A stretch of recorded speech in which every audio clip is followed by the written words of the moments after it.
Hello বন্ধুরা, welcome to my another video. তো আজ আমরা চলে গেছিলাম হাওড়া শিবপুর মুখার্জি বাগান শীতলা মন্দিরে। তো দেখতেই পাচ্ছেন মায়ের মন্দিরে আমরা প্রবেশ করেছি। মায়ের নাট মন্দিরে আপনারা দেখুন, এবারে ওদের 63তম বছরে মুখার্জি বাগান শীতলা সমিতি। এইখানের মা কিন্তু পাথরের তৈরি, পুরো পার্মানেন্ট তৈরি মাতৃ প্রতিমা। তো চলুন মাতৃ প্রতিমার দর্শনটা আমরা সেরে নিই। এখানকার সব থেকে বৃহৎ শীতলা মা।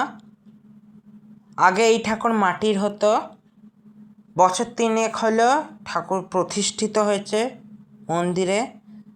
এখন এই ঠাকুরই মা পূজিত হন। আপনারা জানেন যেমন মায়ের সন্তান স্বরূপে রক্তাবতী এবং জরাসুর সব প্রতিমার কাছেই থাকে। এই প্রতিমার কাছেও তেনারা আছেন, জরাসুর এবং রক্তাবতী। তো চলুন রক্তাবতীকে দেখানোর পর জরাসুরকে দেখানো যাক।